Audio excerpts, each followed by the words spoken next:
really comfortable in front of the camera. And some of us, we run from it.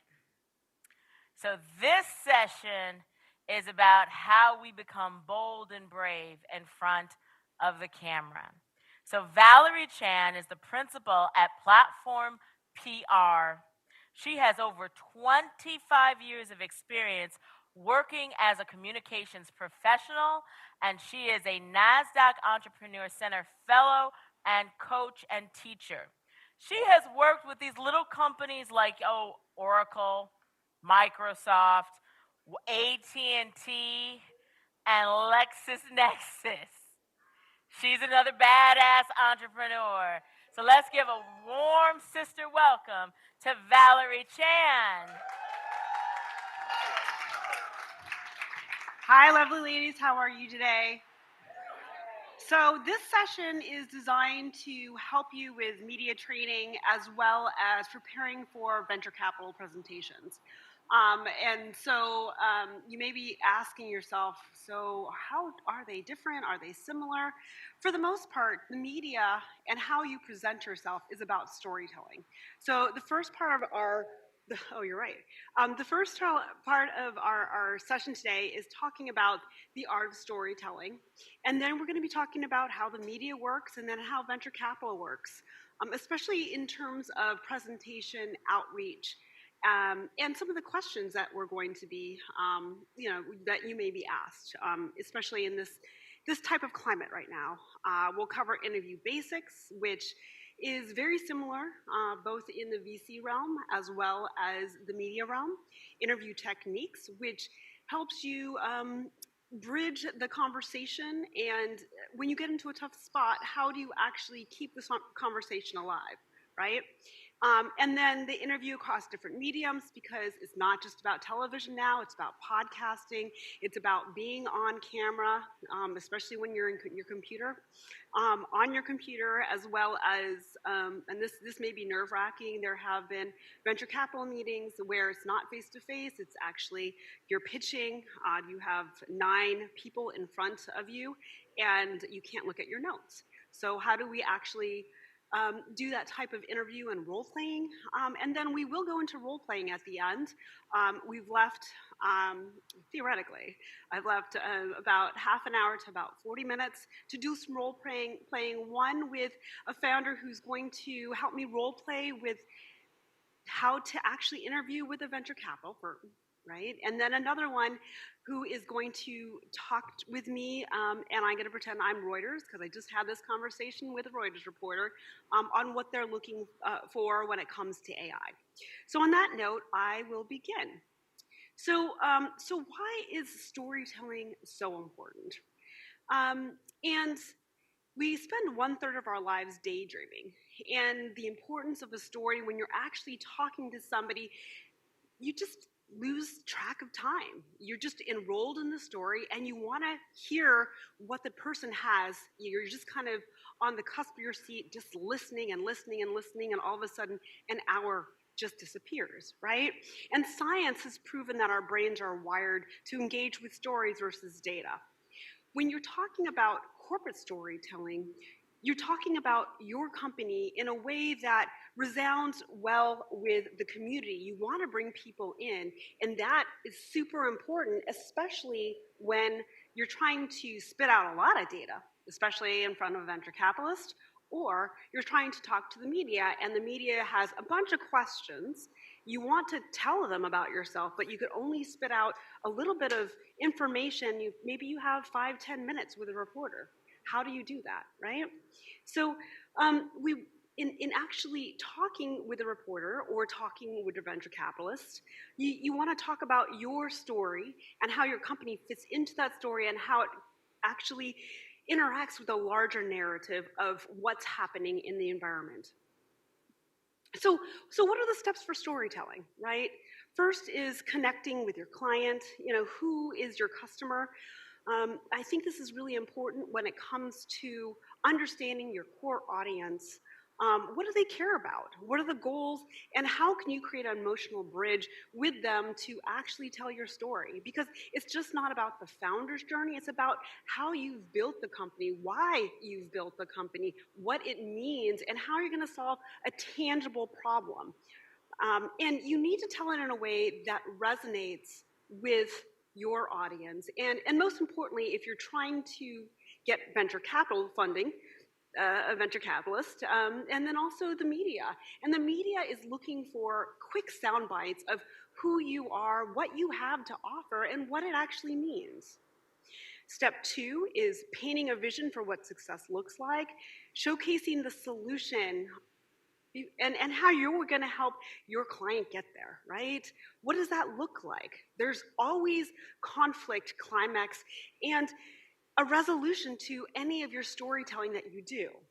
So what happens when you do that is just a nice little story arc, which you probably heard when you were in college, for example. But nowadays, you especially with some of the communications campaigns that you hear right now, the arc is not really there, especially since a lot of marketers have very many mediums that they actually have to market to. So that story arc is important throughout everything that you communicate to your audience. Step 3 is naming the problem. What are the obstacles that you're trying to solve? What are the problems that your company is going to solve? How are you actually going to solve that problem, right? And how are your customers or your ultimate customers actually struggling? What can you actually offer as part of that struggle, as part of a solution? So explaining how your company, your product, or service actually solves that is super important. And really understanding and talking about the nuances of the solution that you're trying to help with. How are you different as a company? How are you different from any of your competitors on the marketplace? So say you're in clothing sales, for example, and you're offering just a particular line a different way. How is that different than any other clothing provider that's trying to sell into, say, Walmart or Macy's? Step 5, let your customers take the stage. People don't want to hear from you, believe it or not. They want to hear from you when you're talking about trends, you're talking about what your vision is, where the world is going to go, if you're going to provide a contrary viewpoint to the world. But they also want to see that your customers have demonstrated success. And that is super important, especially if you're trying to get new customers, if you're trying to get brand awareness and showcasing the different colors as well as your culture values to your ultimate customer.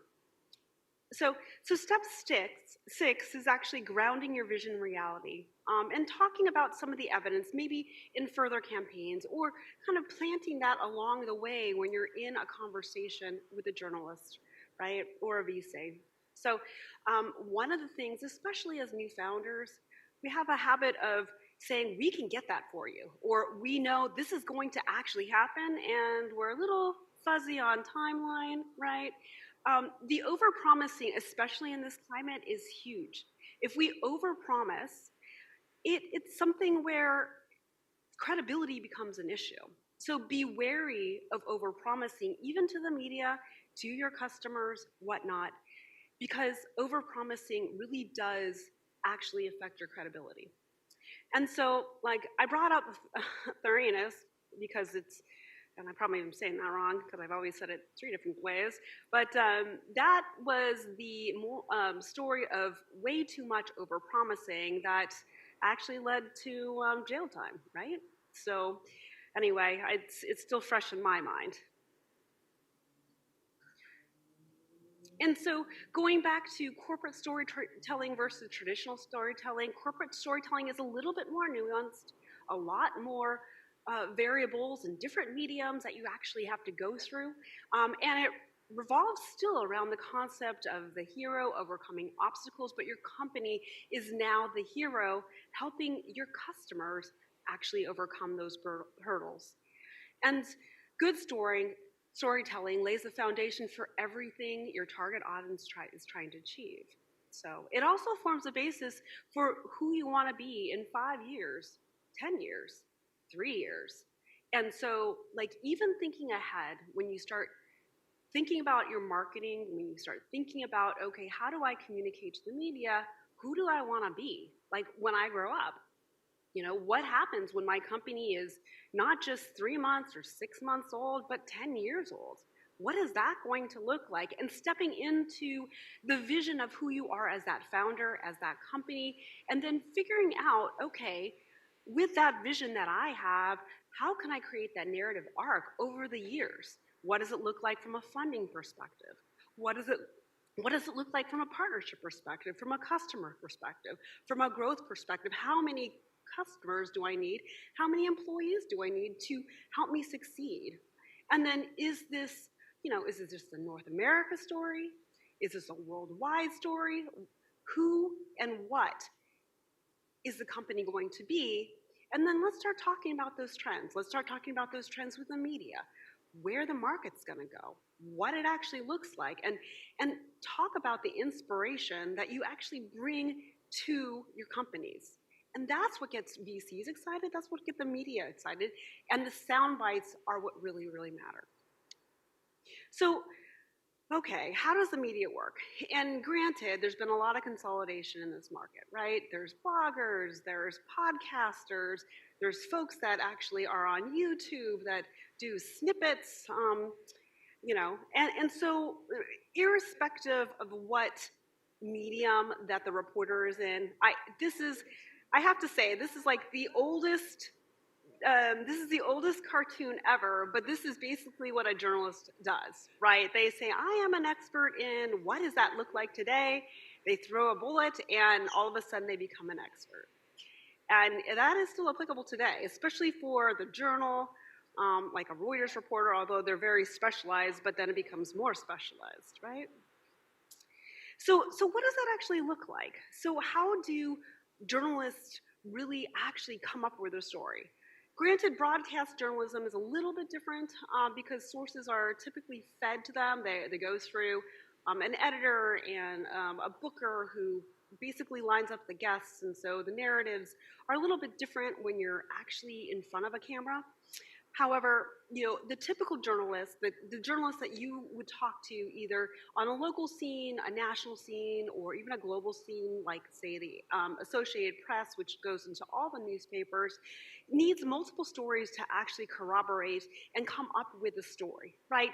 And so they look at a wide variety of sources to come up with their story ideas and to vet the facts that they have, because there's the Freedom of Information Act, and there's also the First Amendment, but, it has to be good news and sound news. There can't be, in any good journalist story, there can't be like a non-fact, although that's been proven a little bit difficult with Trump, but, for the most part, you have to worry about that. So, but this is how they actually come up with a story. They talk to journalists, other journalists, they talk to consumers, they talk to analysts, they talk to consultants, they talk with your competitors, they look at social media. So for the most part, a lot of what they do is research, and they come up with and try to ask you pointed questions on a particular topic when they're actually talking to you, unless they're doing a company profile. So what are the types of coverage that you're going to get, right? You're going to get PR-driven articles, which are company-generated, takes the form of news stories, opinion pieces that you may come up with, features, product reviews. Yes, they still have product reviews nowadays. It could be focused on a product company or company or an issue that they're working on, right? Or you're working on, and it's based on research. So, in PR-driven articles, typically it's a long lead time from pitch to placement, primarily because the journalist is trying to figure out what's going on, right? Media-driven features are a little bit different. Sorry, let me back up. For long lead, this is more features types of coverage. You have to take a look at a newspaper or I'm trying to think of a good one. So Wall Street Journal, I don't know if you guys get Wall Street Journal, but they have those inserts, and they're very long, and sometimes it's on finances, or it's on just say the regulatory market, for example, and it's very detailed, or maybe on your 401k. That's what I'm talking about here. So typically it comes from a company and that sort of thing. Media-driven features are a little bit different. There's limited control over the story outcome. The client is able to give you contextual analysis and data, and they're seeking input just from you, right? And what you have to offer. So they're coming up with the ideas themselves. And PR-driven content is client-driven. It typically takes the form of press releases, blogs, any content that's generated from a company, right? So there is something called short-term coverage and long-term coverage and medium coverage. This is what I'm talking about when it comes to the coverage you're looking for. It's a little bit, I wouldn't say it's complicated, but when you're looking at a communication strategy, you need to think about all three variables. And then when you look at social media, that plays a role as well in the type of coverage you actually want. So you want both social media coverage as well as coverage like feature articles, larger articles where you're included so you get more mind share, and then company-driven coverage. So this is a little complicated. Does anybody have any questions related to this? No? Okay, great. So how do you get an article, right? How do you get press? How do you get broadcast press? I'm going to be talking about that a little bit later on, hopefully, if I have enough time. But most of the time, it's either outbound or inbound, just like calls, believe it or not, just like sales. Basically, you either have a PR firm or you have your internal person trying to pitch a feature or a story to the media, depending on the different the outlets you're going after. Right? The media responds or doesn't respond typically to you, so you have to follow up consistently so that they actually get to know you, right?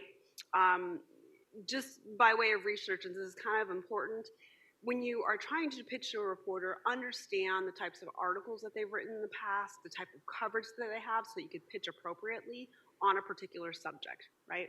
So, and typically, once you get an engagement from a reporter, hey, I would love to have a conversation with you about X, the PR is able to reach out to your client, right, and then confirm availability. So that's something to think about in terms of, okay, be available. Don't say, oh, okay, I'm going to get back to you, like next week I have availability at 3 o'clock. No. Time is of the essence for any media opportunity, even if it's a long lead opportunity. If you can't fit it in for the day, try to make time, because that may be your first and only shot. If you're available, the more available you are for commentary, the more quick and pithy a soundbite is to the media, the more they're going to use you for sources, right? The more they're going to contact you and ask your opinion and then refer you on to colleagues. So there have been a myriad of time, either CNBC and Wall Street Journal, who have called me 3 years down the line and said, hey, do you still work with XYZ client? Can they come on my show in half an hour? That still happens. And so that's the importance of a good pitch and a good soundbite, right? So, but typically they're outbound. We schedule a meeting based off of your availability. We send a meeting request. And then if you're working with a PR firm, make sure that they do a role play with you, do a pre-interview with you, and you get information. If you don't get that information, you're working with the wrong PR firm, but typically they will. And if it's an internal person, role play as well.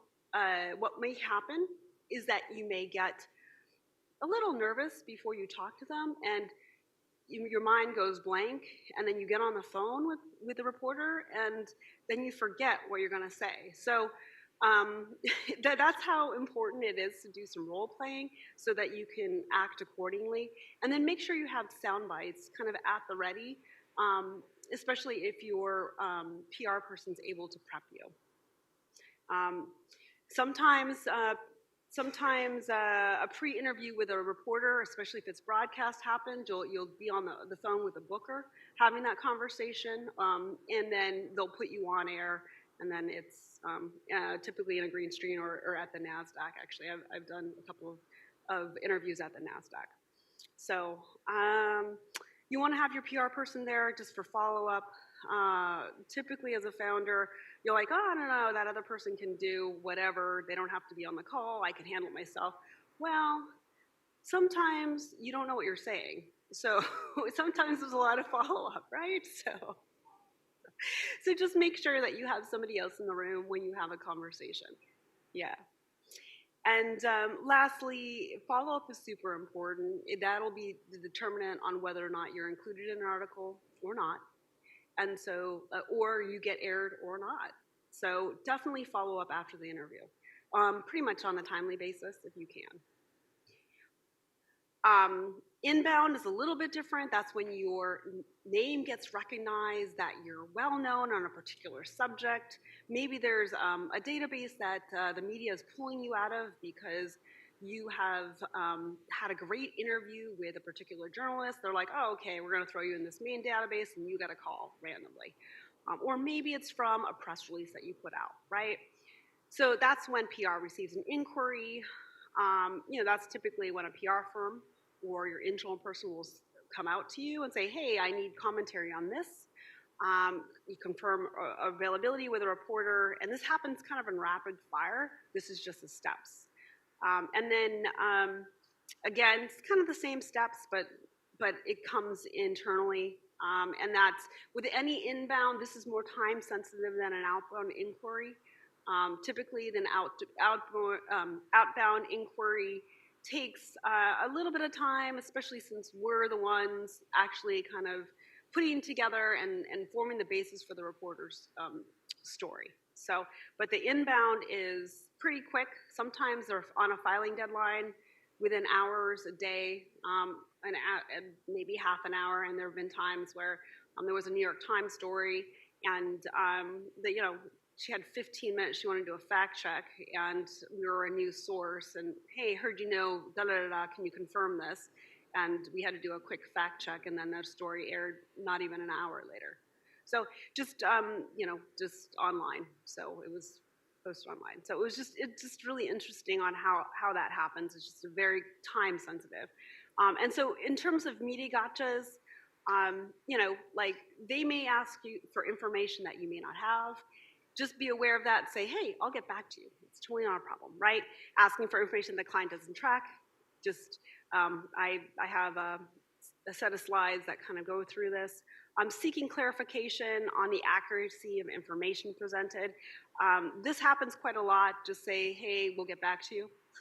And that's always a great phrase. We'll get back to you right after this call, just to make sure. Or unless you really know what you're talking about and you're spot on and you don't need clarification.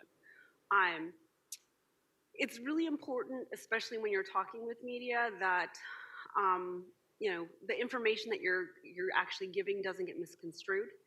And the listening skills really, really do matter, because there have been, especially if you are either in a highly regulated industry or if AI, for example, there are different flavors of AI, and AI just in general is getting confused with generative AI and some of the craziness associated with that, especially the types of language models and what they're doing with language models. So you just being and asking for clarification is actually super important. And then the client's opinions of trends, if you have not been briefed on trends, and hopefully you have, because that's what your PR person's supposed to do, right? Of the trends that they're tracking as well as you're tracking, don't comment on it. If you don't have an opinion, well, hopefully you do have an opinion, because and you have been versed on the trends. You never, ever, this is actually kind of a cardinal rule that we tell a lot of our clients, you never, ever want to get on the phone if you don't know the trends. So that's part of the PR person's job. That's part of your job, getting on the phone, making sure that you are aware of everything happening around your industry, in addition to some of the topics that the journalist has covered before. And then they'll ask you what you think of your competitors. Hey, have you seen your competitors? What do your competitors think? And that's something that you never want to comment on at all. So it's one of those things that is a gotcha that the editor, especially if they're going to cover you in future articles, they'll write that down, save it, and then it'll end up as a gotcha in a competitor story, a negative comment that would attribute to you, where you're going to have to mop up after the fact. So never comment on a competitor. And then the last thing that's been a gotcha lately is DEI responses and public statements on financials when there's nothing to share. Typically, unless you're going private, unless you're going public, private information is private information, right? We're a private company. We don't share that information. That's all you have to say, right? Or, if you're going through series, you've gotten Series A or Series B funding. We've received Series B funding, but we're still private. So what I can tell you is, and this is what some of our clients have said, I could tell you that we're in the $100 to $200 million range. I can tell you we have, revenue between X and Z, right?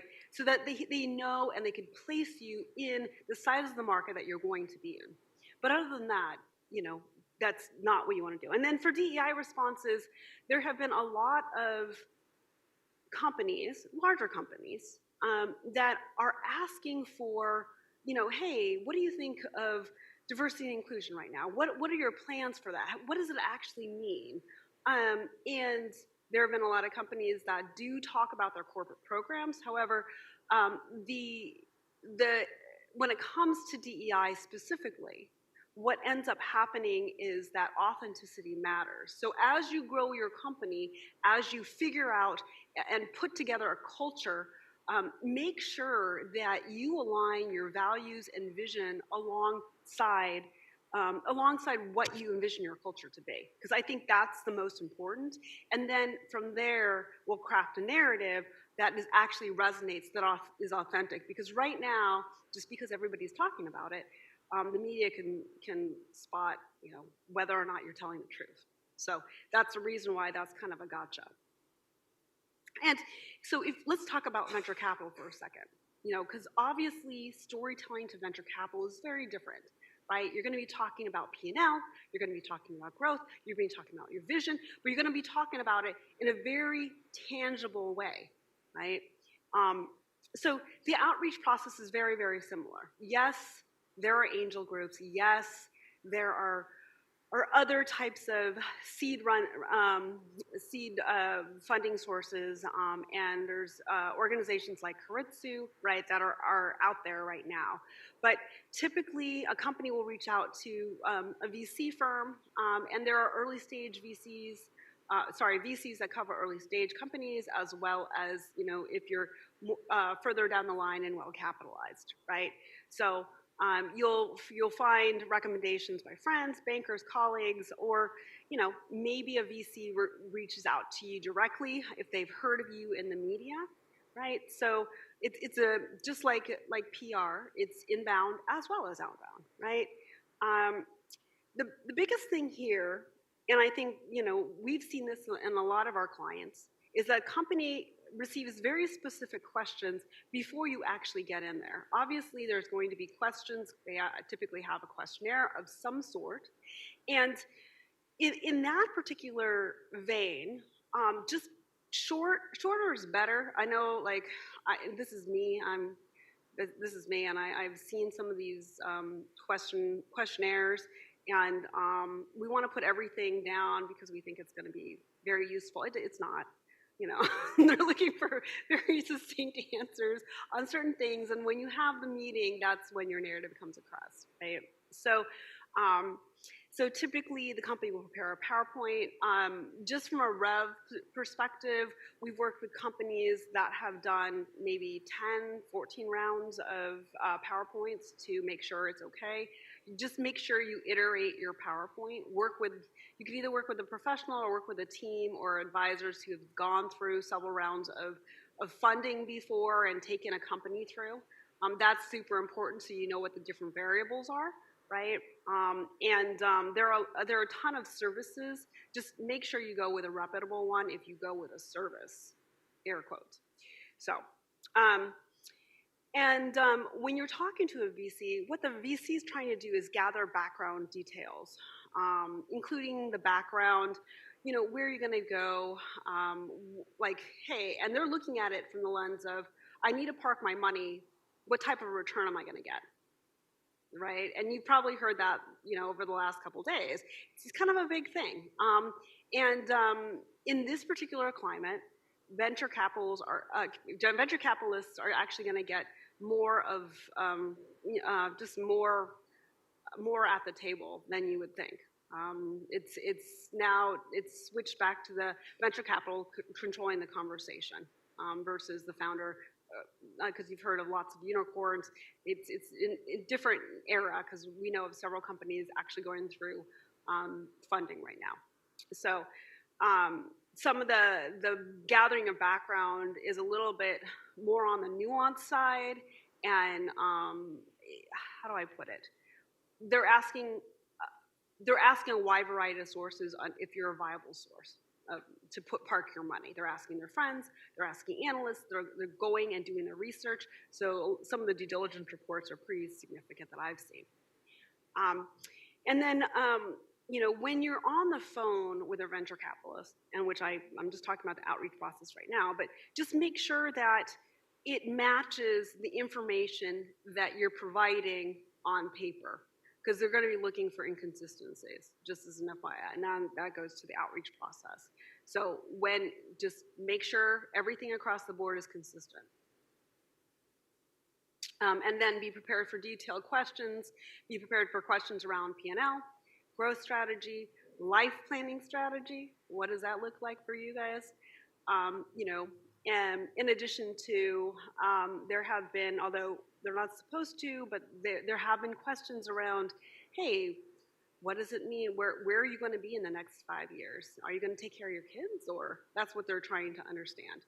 And even to this day, someone who I know, one of the female founders that we worked with, was getting these questions, believe it or not. So, VC gotchas, asking for information that company doesn't track.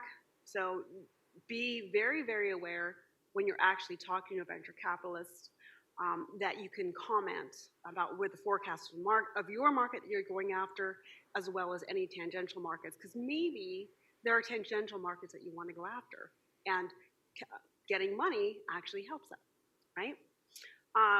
Asking about future life plans, which we kind of talked about. They'll ask it in a sneaky way, because it's technically, it shouldn't be allowed, but it's...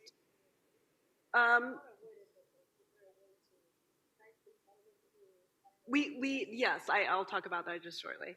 And then seeking clarification of understanding of business financials, business planning, and technology that you're creating or making business out of. This is an important one, especially for women. I wouldn't give this in a normal presentation that I give, but for women in particular, there is still to this day a bias around whether or not we as women understand financial planning. So, and I'm unfortunately not making this up. And so when you're in front of a venture capitalist, know your P&L backwards and forwards, understand the financials to your company, understand where the company's going to go, understand cash flow, in addition to projections and the variables that actually make your projections. That detail does matter in a conversation. It may not matter the first round, the second round of conversations, but it will matter further on in the conversation, right? The other thing is too, especially when it comes to technology, women still are minorities when it comes to the technology industry. And for some reason, a lot of people don't think that we code. I don't know. Even though no code is still a good thing right now, right? No code and low code, right? So make sure that if you're creating technology and you have technologists on staff, be a well-rounded team when you have that conversation. So anyway, don't show up alone. That's the biggest thing I tell, especially my women founders, don't show up alone. So, and one of the things too, this is really what I stress, be confident in your storytelling skills. and be confident about the information that you're presenting, because your confidence shows that you know what you're talking about. What will happen, and I've seen this in 2 presentations that I've been a part of, is that sometimes the questions might undermine your confidence, and knowing what you know and knowing that you're the right person to bring the company forward. So always be aware of that and be confident in what you're presenting, because that's how you're going to get the money.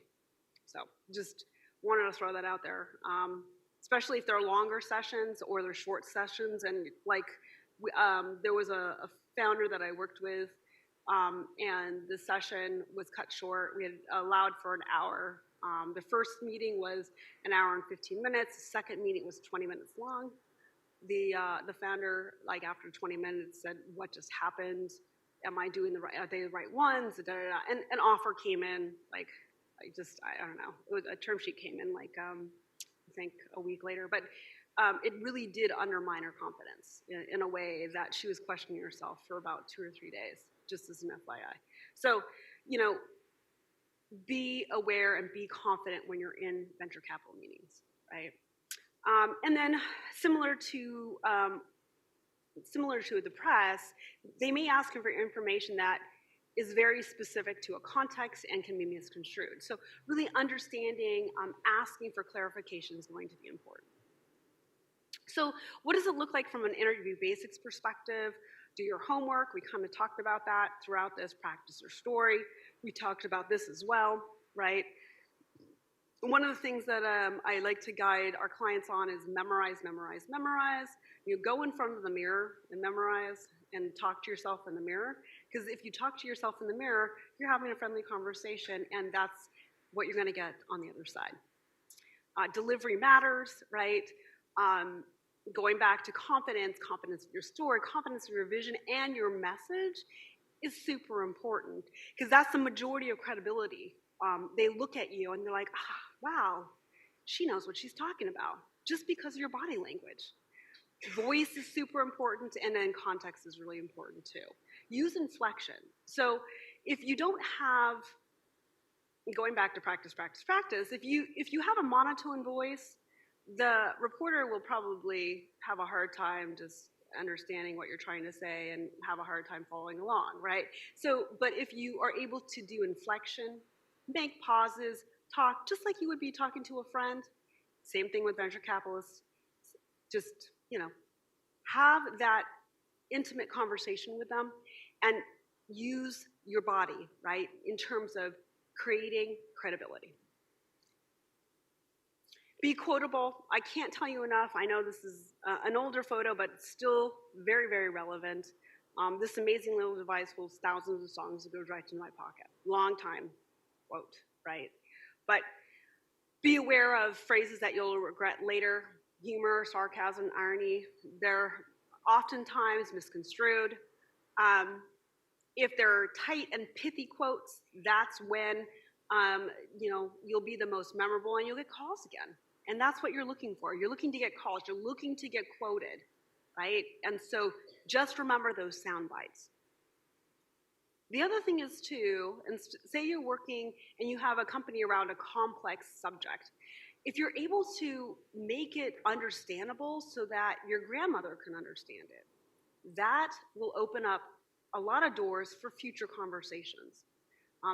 Typically when you're working with like a USA Today, you're working with like the Today Show, right?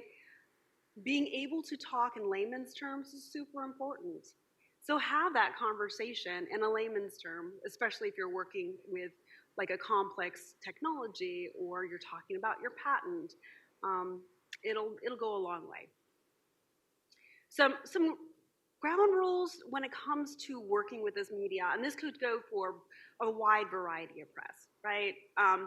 Don't assume that when you're talking, everything's off the record, and that when you say, oh, you could quote me on this, that's when it's on the record. Everything is fair game when you're talking with a journalist. Anything can be misconstrued, anything can be printed, right? Or anything can be aired. Also be aware, and this is actually kind of important, on if you're being tape recorded on the other side. Sometimes there have been occasion, I'm saying it that way, there have been occasion where the journalist will want to tape it. Obviously, we have consent laws here in California, but some journalists forget and they automatically tape. So just, like ask for clarification if you're worried that you're getting taped. So, and ask, is this for background or are you going to use this information? So, just something to think about. But, your relationship is important with the reporter. That's how, you can get ongoing press, especially when you're actually talking to the media. Understand what's an embargo. So typically, if we're making, say, a product announcement, a company announcement, some sort of announcement by the company, right, we may want to embargo the news for a later date. And if you're going to work with a reporter on an embargo, then make sure that they honor it. We ask for it in writing. However, sometimes it's not in writing. Sometimes it's over the phone. Sometimes like, okay, I'll do it. If the reporter wants to run the story early, that could pose problems to the other reporters that you have coverage with. So just be aware of that. So same thing with venture capitalists. Make sure that you have an NDA in place. I mean, that's typical ground rules for the most part. But sometimes, sometimes that doesn't happen, right? So just be aware of that. And then sometimes you may also get a conversation that says, hey, I want to have background information, right? If you're working with the Financial Times, if you're working with a fair amount of broadcast publications, broadcast outlets, you will get like a conversation just asking for background on the company or background on the industry and that sort of a thing before the actual interview that takes place. And so just because it's a background interview doesn't mean that it's an interview for coverage. So just to let you know that. So this goes back to the interview techniques, which kind of will help you throughout all of this, right? Let me do this. So blocking, the art of not answering a question, right? So blocking is something that we don't typically recommend, but if you have to block, you can say, I have declined to answer, but never ever say no comment. No comment shows up some of the time that you'll see either like with technology companies or, I want to say lately the companies that create vape products and that sort of a thing. So just don't block any sort of question. You want to actually bridge the conversation. And so, what is bridging? Bridging is the art of redirection. So say, going back to the comment about life planning, right, and family planning, that's a really good question. What I'd like to tell you about is, or say, and so then you go on to talking about how the team is going to support the organization. And, the company's not built around me. The company is built around this amazing team that does da-da-da-da-da. Here's what our product is doing, right? So you try to redirect the conversation so you're not directly answering that question, right? So the point about interviewing with a journalist or, say, a venture capitalist, and you don't want to answer a question, it's all about reframing and reframing and reframing and reframing to your narrative. That's super important in the sense of you're telling your story, right? They're looking at, the audiences that you're talking to are looking at it in their context, but being able to tell your story the way you want to tell it is super important too. So, so what does that look like? It's not our policy to discuss. You raise an excellent point. I'll have to get back to you with more information. Let me get back to you on that, right? Great question. Or I think what you're really asking is this, is that correct? And so sometimes what it does on the other side is makes the reporter like really think about what they're trying to ask, and maybe they'll go along with you. You'd be surprised. You have to try that. So hooking. So what is hooking? And it's the art of guiding the interview. Similarly, what I was talking about when it comes to story arc and beginning, middle, and end, we're trying to get people interested in what we are saying, to lean in. So it helps you influence the next question and makes them want to lean in, right? But it still makes the reporter feel like they're in control, even though you're leading and guiding the conversation. So when hooking, drop the hook, pause for a moment so the reporter takes the bait.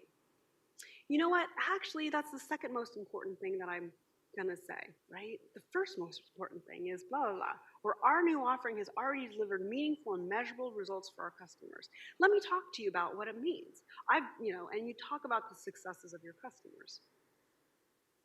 Flagging is the art of reinforcement. So going back to bringing them along, and then you're reinforcing the messages that you're actually giving to the journalist, right? And it's used to reiterate key messages that you want to convey. And going back to those sound bites that I was talking about, right? 3 to 5 key sound bites that you want the reporter to walk away with, but then also figure out what are the facts that are going to reinforce this, right? And when you're writing this down, like your cheat sheet before you talk to the media, or you talk to venture capital, like you could actually just look at it and just automatically have that conversation. So it's very effective. So what does it look like, right? Before we move on, let me just reiterate. If I had to sum up, allow me to clarify. Let me talk about what this means. Right? And so then you reinforce that, but also use facts, just as an FYI. So let's talk about handling the hostile question. And this would happen, say, in a crisis event. Say you were affected by the SVB crisis, and what that means, right? You might have gotten questions related to that, and you don't want to answer it. So how do you do that? And should you even take the conversation, right? That's the other one. So during the interview, stay calm, don't get defensive or argue, educate and inform, use hard facts and statistics, don't react to speculation, don't repeat, never say no comment, and never leave a negative or untrue comment question unaddressed. Let's talk about the SVB crisis for just a second, because it's kind of a big thing here in I wouldn't say Silicon Valley, but here in the Bay Area. There were a lot of companies that were affected by SVB, right? And as well as the banking crisis. And I know for our clients, we got a lot of journalists call. I'm not sure if any of you did, but in a situation like that, not returning a phone call doesn't mean that it's a bad thing. You don't have to necessarily return the phone call if you get a call like that. Or if you get a question like that, you could say something of, you know what, that's a really good question. I'll get back to you on that, right? Or, you're right. Be honest. You're right. We did work with Silicon Valley Bank, but we have, we're working towards putting together an infrastructure to make sure that we're not affected, right? So you talked about it in an authentic way. You may have done nothing about it, right? But you're working on it. And that way people understand and you actually have an authentic conversation. And it's one of those things where being authentic is super important. Don't give more information than necessary, period. Make sure you have crafted answers. And when it comes to hostile questions, which you might get in a venture capital situation, especially now, or in a media question, especially if, say, the banking crisis actually increases, right? We just make sure that we have a crafted narrative so that if it happens, you have something to refer back to. So, never talk about the competition. The competition, we kind of talked about it earlier, so we don't have to go in depth about this, but you never want to give your competitors free press. And you don't want to speculate or trash competitors because your competitors might come to work with you one day, just to let you know. So just be aware of that. Typically, if we're able to speak to our own strengths, we'll be able to do a good thing. So you block it. I can't speak to what our competitors may or may not be doing, but let me tell you about what my company is doing, right? What we're hearing from our customers is blah. Let me give you some examples. Hook it and flag it, and make sure you're clear and brief. So here's the do's and don'ts checklist. Be prepared, be truthful, be in control, be calm, have a good conversation, stay focused, be polite, make sure you understand the question. Don't ramble or fill up space, right? You never want to do that. Submit to unscheduled interviews and get ambushed. I think this is a big thing. When the SVB crisis was actually happening, there were a lot of unscheduled conversations that were happening in the background, of which we had to do a lot of mop up. So that just make sure that if there is an interview, let it go to voicemail, right? Or you recognize number and it shows up as like, yeah, if it shows up at CNBC, because sometimes it does, then let it go to voicemail. Don't say no comment, assume you're off the record. This is a big one, especially since we're newer founders, right? Don't stretch the truth. It'll come to bite you in the end. It always does. And then don't speak in jargon, cliches, or acronyms. Cliches and jargon actually do get a reporter and they won't come back to you, just to let you know. And don't gossip, speculate, or air grievances, or discuss proprietary information. But now you have it. So what does that look like? And actually, we don't have time. We'll quickly run through this, and then I do want to get the founders on board so we can do some role playing, and you could see what this looks like in action. So just telephone, most common. You could do it via cell phone. Make sure you have a clear room when you're talking on the phone with somebody. Make sure you have a cheat sheet. Don't be distracted by your laptop. A lot of people are distracted by the laptop. Don't have it open, please. That's my one request when you're on the phone. Make sure you use your active listening skills. And limit background noise. So Skype, FaceTime, Zoom, popular, and pretty much that's being used a lot of the time. Use a good headset. Make sure that if you're on air, I kid you not, don't have your cat or kid in the background just, kind of roaming around, because it will be on camera, right? So practice with a friend. Practice with a friend. And make sure that your camera is actually looking at your body, not just your face up. They actually want to see you from your torso on.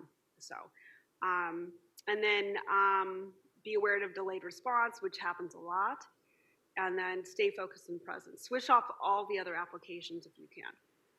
And then in person, this is typically at a trade show. Say you're on camera. 2, body language, right? Avoid hand wringing, like tapping, gesturing. I know I'm gesturing a lot, but in person, gesturing can distract a person from the actual conversation that you're having. A lot of people have a tendency to fold arms and then stay focused on your interviewer. And then the other thing is too, especially when it comes to interviewing face-to-face, or even in front of a camera, what will happen is that you'll still be mic'd, or you're still going to be in an interview with a journalist, and you think you're having an off-the-record conversation, and you're not. So just be aware of that. Everything that you say will actually be used, even if inadvertently. So cool.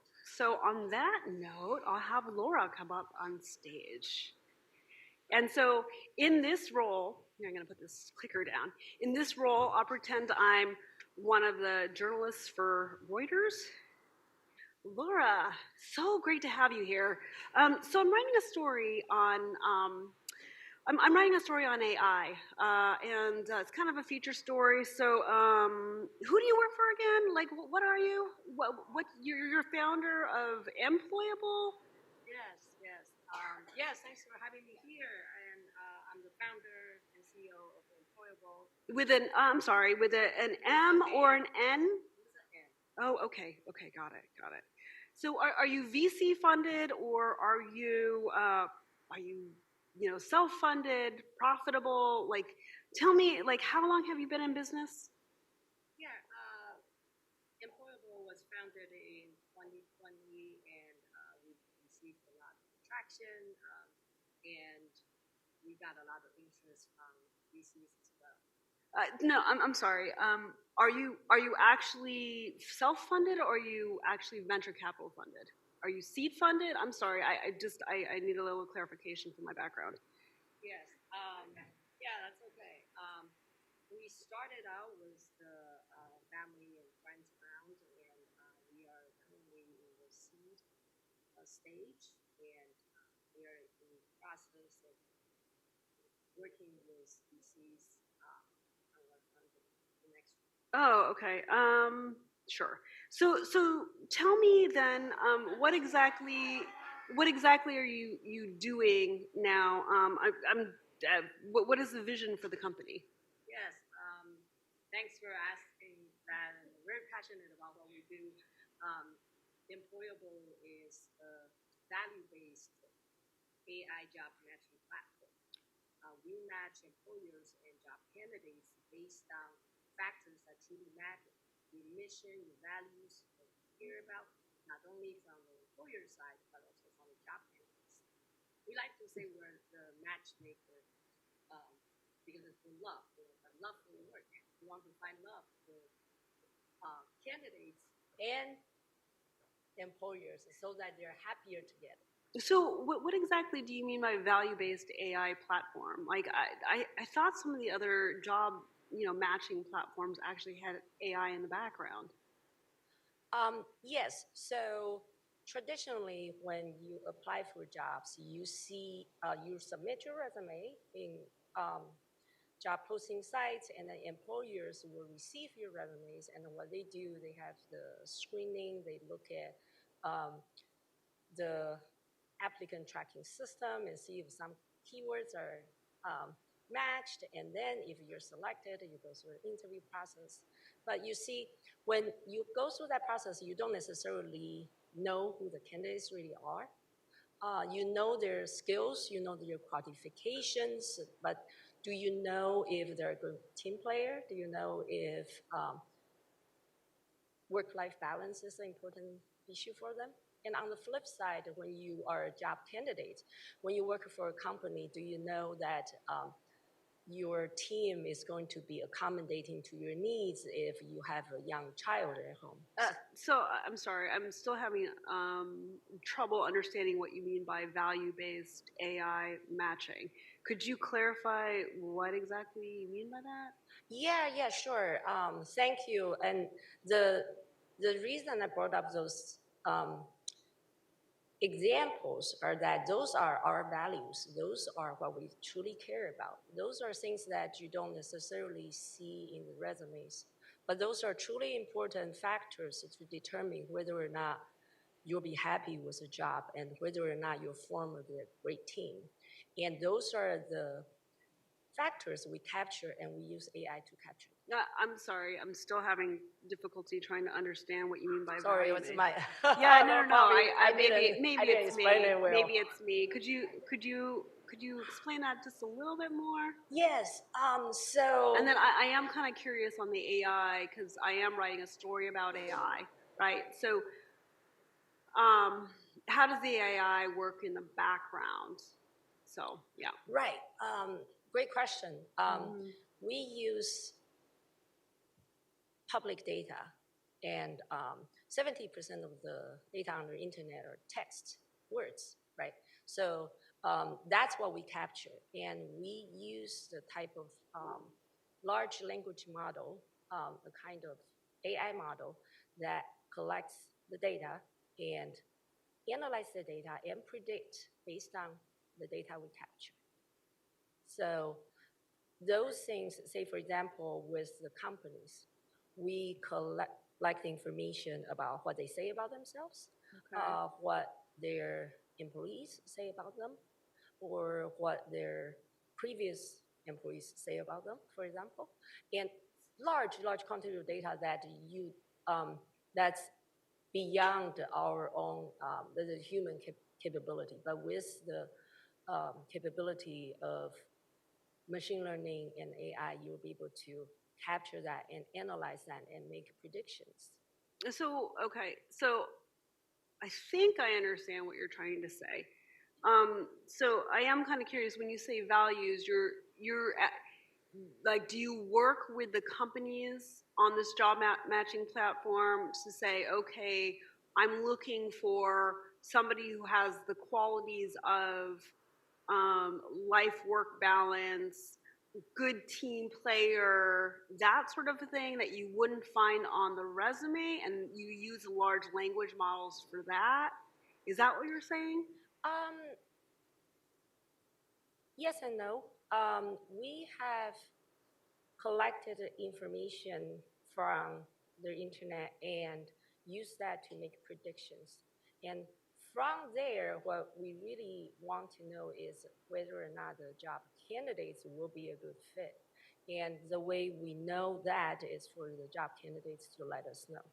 So we have job candidates to go through the onboarding process, and then from there, we learn about what they care about.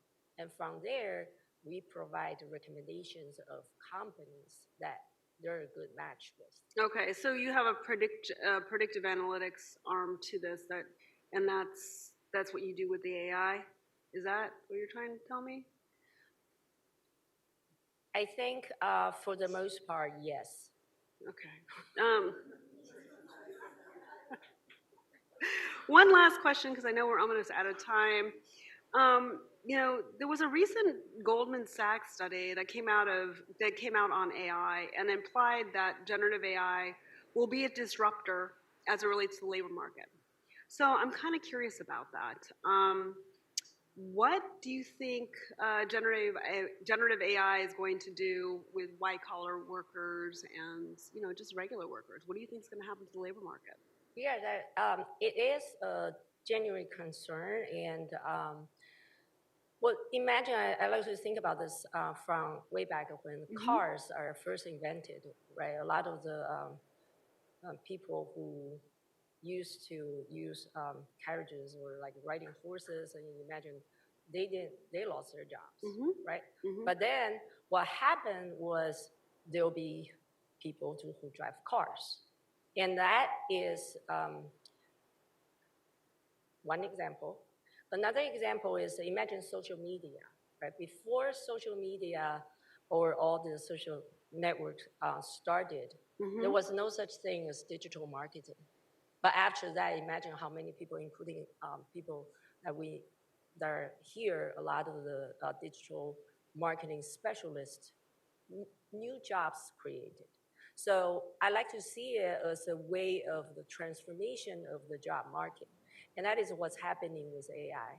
So one example I just saw 2 days ago, Business Insider talked about how the hottest job right now is this new title called prompt engineer. What do? They train ChatGPT and try to modify it to make better prediction. And that's a brand new job, but they pay, guess what, $300,000. And you don't necessarily need a technology background. So it brings up new jobs, good paying jobs. Well, okay, so going back to the current job market, which is what my article is about, the current job market to, really the last question, sorry, the current market to where the market's going to go in the future based off of generative AI. are companies like yours also going to retrain the employees so that they can get these types of jobs? Or, who's going to do the retraining? So I think it's a joint effort. I think companies definitely have the incentives to retain the employees and increase their productivity by retraining them. And employees also, I believe, have an incentive to continue to pursue their future potentials and opportunities. So I see it as a joint effort to retrain and transform. And yes, we constantly learn. It's a learning process that we're proud of. Great. Well, thank you, Laura, for your time. Just really quickly, how do I spell your last name? Translito. Oh, okay. Okay. T-R... U-N. Okay. C-E-L-L-I-T-O. Okay. I Great. look like Italian, right? Yeah. So. Thank you so much, Laura. Thank you. Yeah. Oh, no. Sit down. No. Sit. Come sit down. So there were a myriad of things. No. There were a myriad of things that you did really, really well and things that you could improve on, right? So typically in a Q&A situation, the reporter will lead. So it actually helps to say, hey, just for point of clarification, what type of story are you working on, right? Even asking the question, good point. Yeah, hey, what type of story? I'd love to help you on that, right? So right. I as a newbie, I wanted to understand about your company. I wanted to understand, okay, is she VC funded? Is she seed funded? How are you actually, tell me a little bit about yourself. And so, in terms of putting together your cheat sheet, maybe a 1 to 2 sentence cheat sheet. We're a seed-funded company, or we're funded by friends and family, or that is working towards profitability, and we have 8 employees, and we expect X amount of growth over the next X amount of years, something like that. So it's a quick snippet of who you are, and we focus on the job market, value-based job market, right? So whatever the quick summary of employable. Right. Yeah. Awesome. So that would definitely help. I loved the examples that you gave, the cars, social media, which was great. And if we could come up with a few more examples to help you have a conversation with the journalists so they understand, that'd be great. When it comes to bridging and blocking, and maybe like we could do it on a future call or whatnot, and we could use the techniques that I talked about, but being able to talk, when I kept asking about values-based job matching, because it was hard to understand really what your sweet spot is, although it's a really good sweet spot. So coming up with a quick snippet would be helpful to understand the value, what you actually mean, and then how AI actually helps. So you could definitely use bridging and flagging to reinforce who you are and how you're actually using the AI and why it matters. Right. Mm-hmm. Okay. Just some helpful tips. Yes. Yeah. Bridge. Yep, definitely. And then how did you feel after the call? Air quotes, the call. I feel pretty good. Yeah. I think it's a role play. So yeah, it's definitely role play. Yes, definitely. Yeah. Definitely. But I think it's definitely, you did a great job in terms of grilling me about the value part, because I didn't expect that. Yeah. And I don't usually get that. People usually very quickly just when I talk about mission values and what you prefer, people understand. But I totally see why that could be a point where that is all we do, and I really need to make that part very short, very sweet, and to the point. Right. Yeah. And when it came to the AI specifically, the reporter that I talked to didn't understand the differences between the analytics part and the predictive part, and what it meant for predictions, really, right? How AI actually helped with the prediction. And so being able to clarify that a little bit, because sometimes a reporter doesn't know, right? Especially when it comes to, like a Reuters reporter. You think they would know, but when they cover a lot of things like that diagram showed you. So okay, great point. Yeah. Especially with AI, this is what everybody talk about. I know. Exactly. Exactly. Yeah. So good job. Thank you so well, much. Thank you. Okay. Yes. Sure.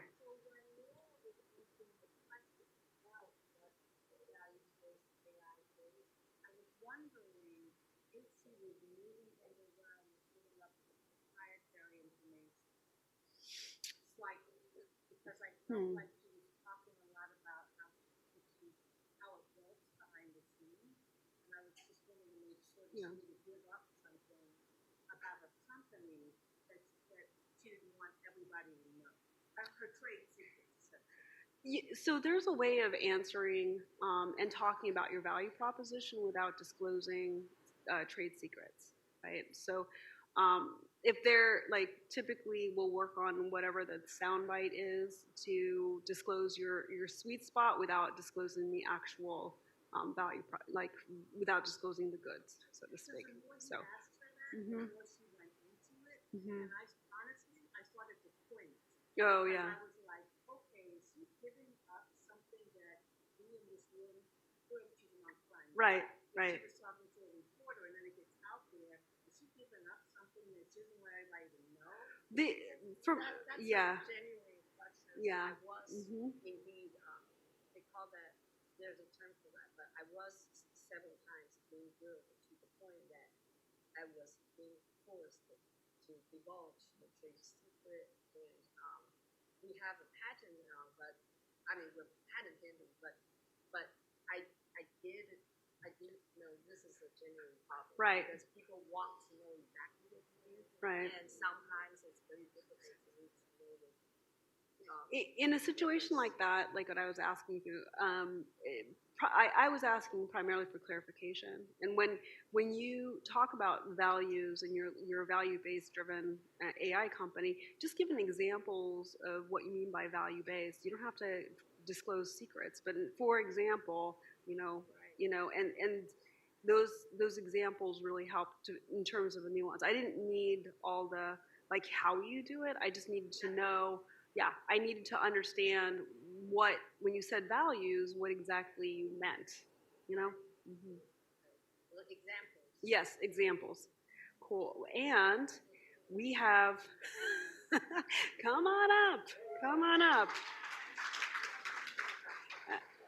And I have Get Weary with me. Hello. Hi. So we're going to use this example coming from a venture capital background. Think of me as a second tier Coastal Ventures, right? So that looks at early funding, not Series B and over, right? So cool.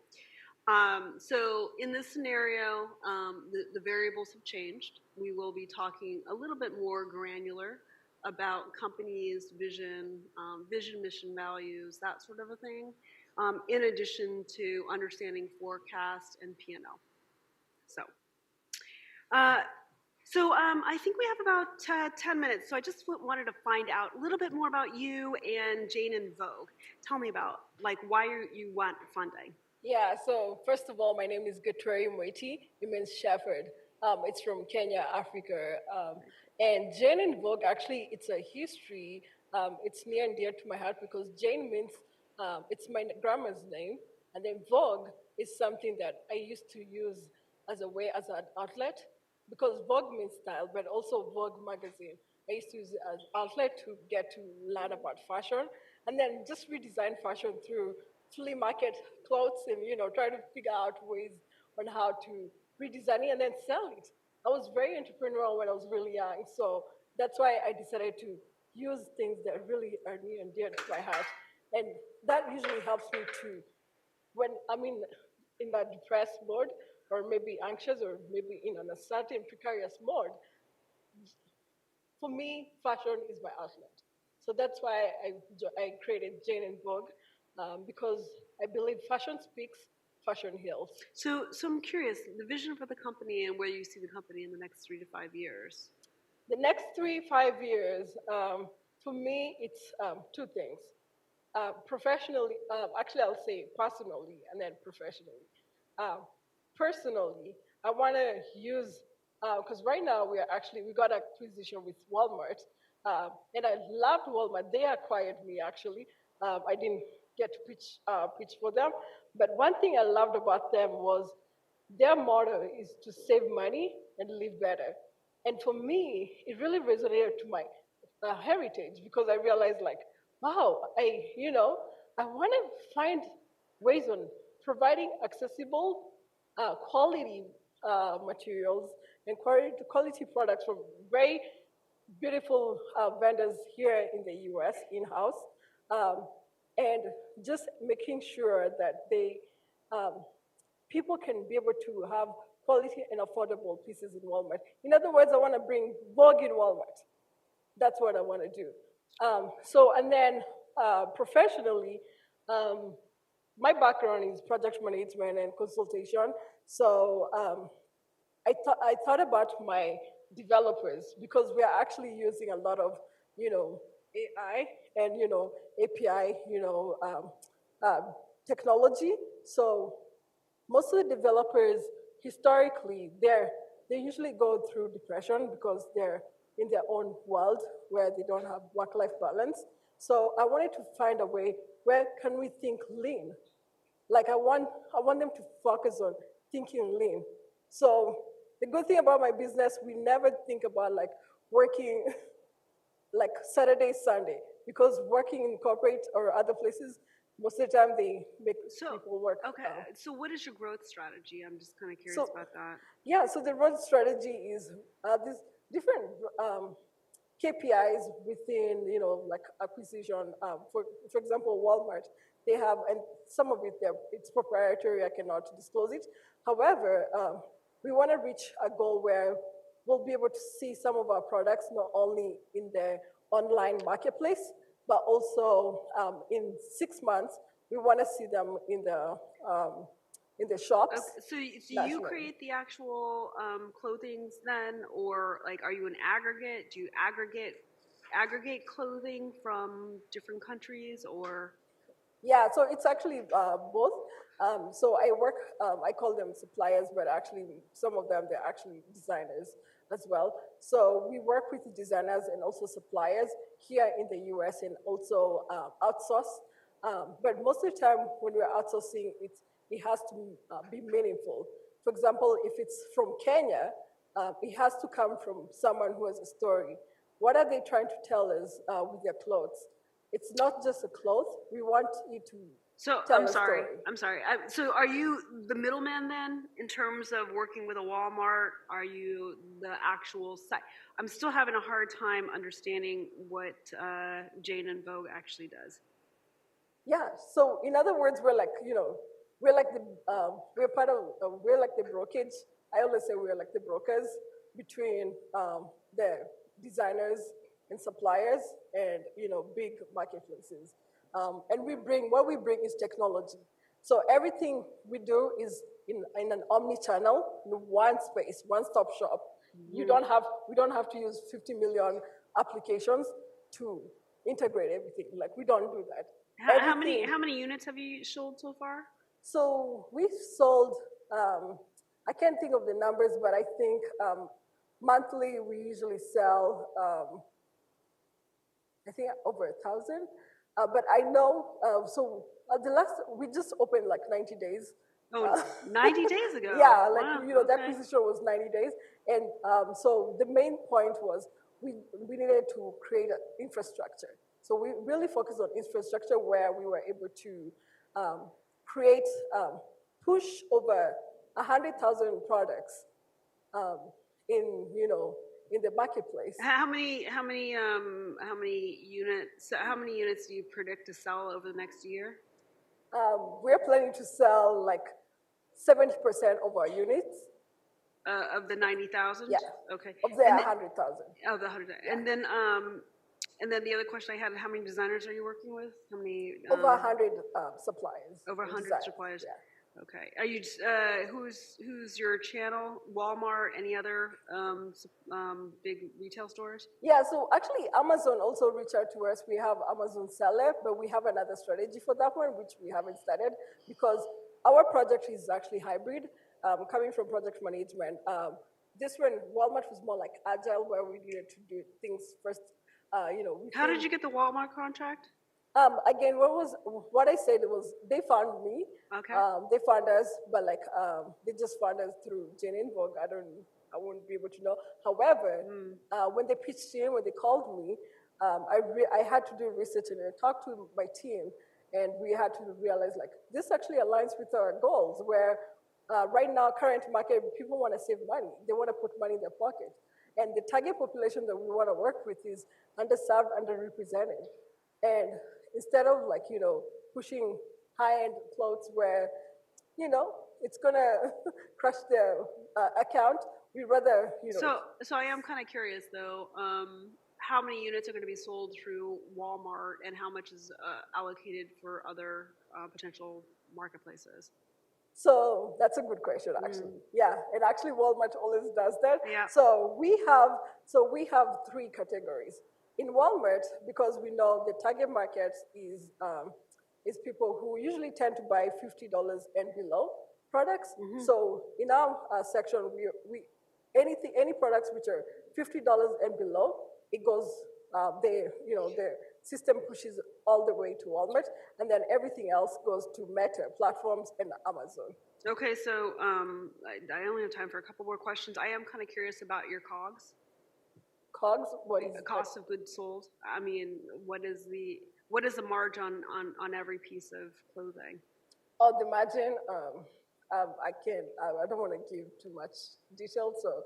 I am kind of curious. Like, what type of investment are you looking for? I guess that's the question. Oh, what type of investment? Right now, honestly, it's self-funded. And are you looking for funding then, or no? Yes. You are looking for funding. Then I would need to understand margin, and then also like growth strategy depending on margin. Certainly. That's why I hire experts, because they're the ones who are more in this. Well, can I talk to the expert? Because I mean, we have a couple minutes here. So. Yeah, certainly I can give you, and they even gave me the data. It's just because I didn't want to carry the information. I just want to give you the overall picture, the big picture. And where do you see yourself in 2 years, 3 years time? Next 2 years, I want to sell in the actual stores, not in Walmart specifically. Wait a sec. I thought you had a partnership with Walmart because you said that you. Yeah, I'm selling in online marketplace. Okay. Yeah. But they have two different avenues. Okay. You can actually sell in the store, and the reason why we're doing that is because they need the brand name. Like, I think one of the questions maybe you might ask was, are we trademark? Where the trademark process is still in the process. So that's why when it's trademarked, now we can be able to sell in the shop. Okay, great. Yeah. Thank you. Yeah, thank you. Any other question for me? No, great. Thank you. Yeah. Okay. So I think overall, I think you did a really good job. I think we started getting into the really heart of what the VC was looking towards after the nervousness died down, which was great. So, when you started talking about contracts, when you started talking about units and where you're selling, that's what they want to know about, and really what you do. You could talk about when you, to tighten up the initial portion in introducing yourself and introducing the company. There's a way that we could tighten it up to a couple of sentences and then dive in to those types of conversations. Because what I found in the first 5 to 7 minutes is they want to know, okay, who are your partners? Like literally, who are you? Who are your partners? When are you going to get to profitability? What does that actually look like? How many units are you selling? Okay, 5. Okay, that's great. Let's schedule another 15, 20 minutes 2 days from now, and I'll bring my larger team. That's the type of conversation what you're going to have to begin with. Yeah, and that's what I needed, like, to learn. This Yeah. role play actually is the most effective because you just, So right now I'm going to do my research and certainly I'm going to learn that and be, no. But when you started talking about Walmart, when you started talking about, it's been 90 days. 90 days is phenomenal. The sheer fact that Walmart came to you almost immediately, fantastic. That's your story that you start out with, right? This is my vision. I wanted to represent the underserved markets. Within the first 90 days, Walmart was knocking at my door, right? I've already sold 10,000 units. I want to sell 100,000 units by the end of the year. That's our goal. And 75% of these units will be actually sold, right? Or allocated or whatever. We're already talking to Amazon. We're talking to 5 other suppliers. Let's have that conversation. Let's talk about the bottom line. And so then that'll open the door for a second conversation. It's a larger, more substantive conversation where you can provide the background on yourself, your vision, all that good stuff. So. Is there like books or resources you can provide us to go and research? Yeah, I have a couple of books. I could send it. I could send it on to you guys. So thanks you all. I know we're out of time, so there's one more question. If you do have one or two more questions, and then one question. Okay. Okay.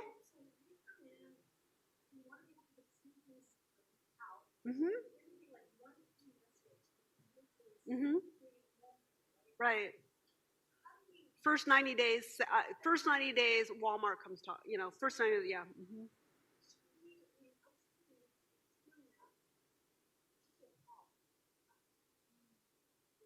Yeah. Right. Yeah. Right. Exactly. That's your aha moment. Yeah. That's one of the InPerson syndrome I have, so that's why Yeah. It's amazing. Amazing. Good job. Thank you. Well, last question. Yeah, so PR doesn't help on the venture capital side. Typically, whoever's helping you with your presentation or the VC process will. We just happened to do it because we had so many VC-backed companies. Typically, you could ask for a list of questions, and they will have, especially if you're going for rounds of funding, they will have sample questions on their website and that sort of a thing, especially if it's a detailed process. So, yeah. Well, thank you, ladies.